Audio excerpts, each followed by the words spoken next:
A chamada oração da propina, largamente divulgada, não passou de uma manipulação grosseira, já que aquela prece aconteceu em setembro de 2009 e não em 2006, após o suposto recebimento de ajuda para a campanha política daquele ano.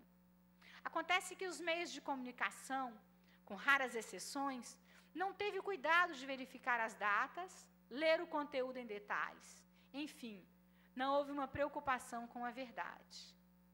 Os fatos reais não apareceram. Surgiram meias-verdades e conclusões definitivas sem o respaldo do contraditório.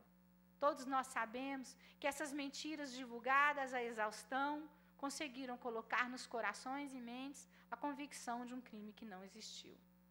O dinheiro que aparece no vídeo no momento de disputa eleitoral, em setembro de 2006, era destinado a um evento de campanha. Isso tão somente, nada mais. Essa é uma prática comum dos partidos políticos brasileiros. Se existe algo de errado que se faça com a urgência necessária à tão reclamada reforma política e partidária. As campanhas eleitorais em nosso país precisam de normas rígidas e regras transparentes que não permitam que um mesmo fato seja avaliado de maneira diferente por diferentes instâncias da justiça. A tão comentada oração foi divulgada a uma pessoa que naquele momento vivia grandes conflitos emocionais, um dilema íntimo. O que eu fiz, na companhia de um colega parlamentar, foi uma oração que desse ao personagem o reconforto espiritual e o equilíbrio emocional. Registra-se que a oração foi feita a pedido do mesmo. É importante lembrar que até mesmo Jesus Cristo, o Deus feito homem, não abandonou aqueles que cometeram crime. Pedra aquele que nunca pecou, diz a passagem bíblica. Jesus Cristo perdoou Maria Madalena, tido como pecadora e adúltera. Assim, aquela oração não visava bens materiais, mas o reconforto de uma alma em conflito e angustiada pelos diversos problemas pessoais e administrativos que enfrentava naquele momento.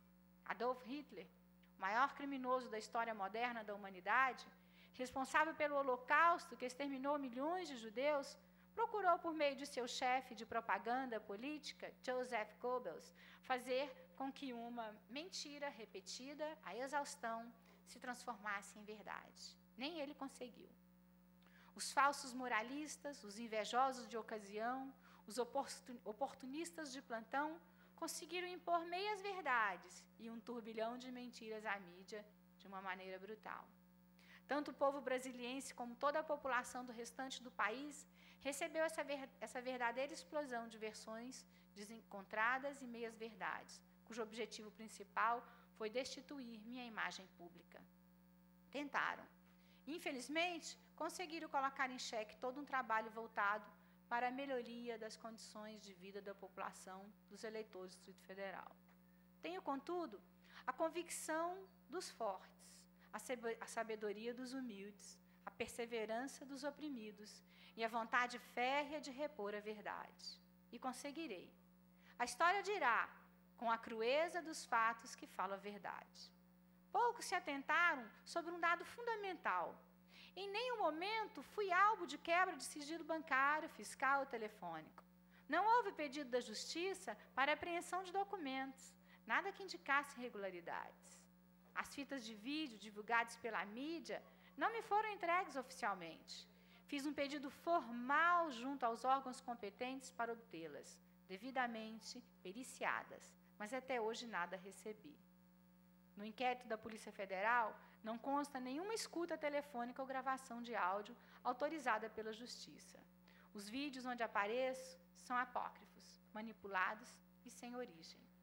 A condenação prévia a que estou sendo submetido baseia-se apenas em suposições e pressões políticas, sem nenhum indício, pelo menos, de que eu tenha praticado algum crime. Mesmo assim, não tive nem mesmo dos colegas da Câmara Legislativa a oportunidade de me defender, sem pressões e assodamentos. O relatório do corregedor ad hoc, o deputado Raimundo Ribeiro, foi lido na tarde de terça-feira e entregue no mesmo dia na Comissão de Ética da Casa. Embora sóbrio, O relatório pedia a abertura de processo por quebra de decoro parlamentar. No dia seguinte, quarta-feira pela manhã, a Comissão de Ética reuniu e decidiu abrir os processos. Em face desse quadro de radicalismo, de uma verdadeira caça às bruxas, o que vale tão somente é satisfazer a mídia, mesmo que a verdade seja apenas um subproduto dos fatos. Meus amigos, diante desse massacre político e institucional, não me restou alternativa que não fosse a renúncia. Assim, renuncio ao mandato de deputado distrital. Renuncio para não ser submetido ao julgamento político previamente decidido. Buscarei provar na justiça a minha inocência. Lá no judiciário, terei chance de me defender de forma isenta e transparente, longe do calor dos debates e das conveniências políticas deste momento turbulento que vive a capital federal. O tempo revelará a injustiça desse julgamento prévio com a condenação já decidida de véspera. É importante lembrar aqui linchamentos políticos históricos, caso do ex-deputado Ibsen Pinheiro e Alcenir Guerra, durante o processo que resultou da cassação do ex-presidente Fernando Collor.